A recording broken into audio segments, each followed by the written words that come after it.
Hi, I'm so glad that you're joining me for the beginning of Advent, wherever you're watching from and whoever you're watching with. I am so glad that you're here. Today is the beginning of a beautiful season in the life of the Christian church called Advent. Advent is the time where we remember the birth of Jesus and anticipate his second coming. The word Advent just means coming or arrival. And we can get ready for Christmas by thinking of Jesus. And Advent helps us do that and not just be focused on other fun things like decorations and gifts. Christians celebrate the season of Advent for the 4 weeks before Christmas. So let's imagine that you're planning a trip somewhere amazing, maybe a park or to visit family or go on vacation.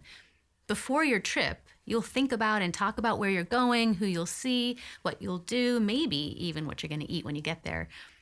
Preparing for a fun trip is part of the fun itself. And in the same way, Advent is the time where Christians think about and talk about and wait for the celebration of the birth of Jesus. Advent gives us some time to think about Jesus and to celebrate his birth, which is what Christmas is all about. And we can use an Advent wreath to help us do this. Every week for 4 weeks before Christmas, we'll light one candle together.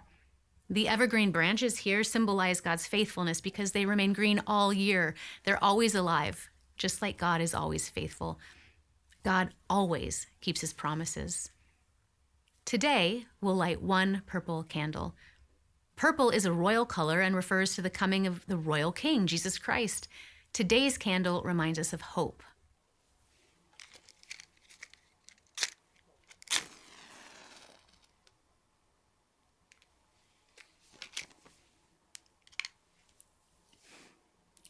Hundreds of years before Jesus was born, God spoke through the prophets to tell people that the Savior of the world, Jesus Christ, would come.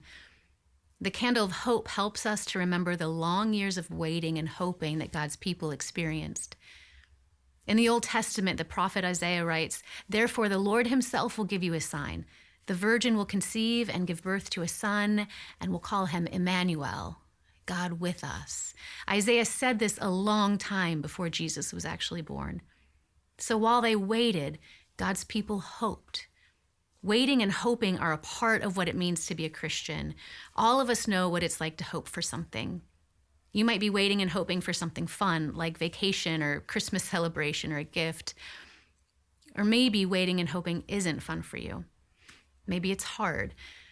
On this first Sunday of Advent, would you consider a hope that you have about God's faithfulness in your life? Is there a prayer that you're hopeful that God will answer? Is there a hope that you haven't even started to pray for? Or maybe there's something that you've lost hope about, something that makes you feel sad. Take time today to watch the candle of hope burn and to talk to God about hope. Tell him what you hope for and take some time to be quiet and trust in his faithfulness and unending love for you.